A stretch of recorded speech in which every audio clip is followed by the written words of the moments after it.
साहब साहब साहब, ये आप क्या कर रहे हो? मेरी ई रिक्शा का टायर क्यों पंचर कर रहे हो? तुझे दिखाई नहीं दे रहा है? अंधी है? नो पार्किंग जोन में खड़ी की हुई है तूने रिक्शा। टायर पंचर ना करूं तो क्या करूं? साहब यहाँ तो कोई नो पार्किंग का बोर्ड नहीं लगा है, मैंने अच्छे से देखा था। और साहब मैं तो सिर्फ 2 मिनट के लिए अपने बच्चे के लिए दूध लेने गई थी बस। वो सब मुझे नहीं पता। तू इस रिक्शा को ऐसे रोड पे खड़ी नहीं कर सकती। रुक जा, मैं तेरा चालान ही काटता हूँ। साहब किस बात का चालान? लेकिन मेरे पास तो ई रिक्शा चलाने के सारे कागजात हैं और लाइसेंस भी है। लगता है तू ऐसे नहीं मानेगी।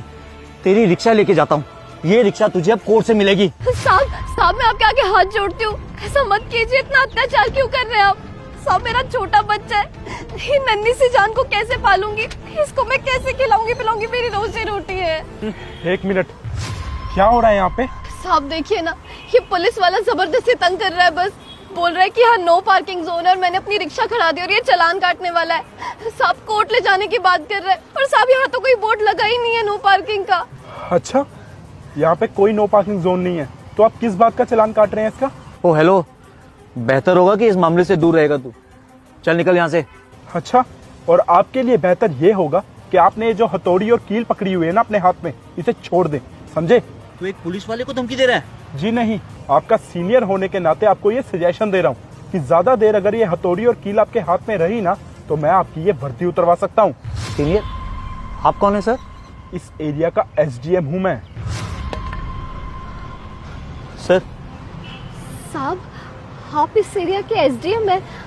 आपने तो कभी बताया ही नहीं। आप तो रोज मेरी रिक्शा में आते जाते हैं। बता सकता था, लेकिन उस दिन जब मेरी कार खराब हुई और मैं तुम्हारी रिक्शा में आके बैठा तब। वैसे तुम अपने बच्चे को ऐसे साथ में लेकर रिक्शा क्यों चलाती हो? क्या करूँ साहब, मेरा पति यानी कि इसका बाप एक नंबर का नशेड़ी था। वो रोज मारपीट करता, गाली गलौज करता मेरे साथ। मुझे डर था कि किसी दिन वो मेरे बच्चे पे हाथ ना उठा दे। कब तक ये सहन करती?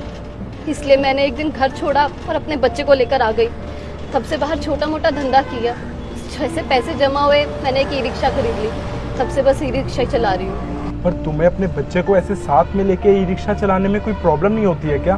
साहब हम गरीब लोग ना मुसीबतों में ही पैदा होते हैं, पर असली मुसीबत ना साहब बाहर वाले लोग देते हैं। कभी कोई सवारी ऐसी मिल जाती है जो पूरा किराया देकर नहीं जाती है, कभी कोई पुलिस वाला मिल जाता है जो बेवजह तंग करता है।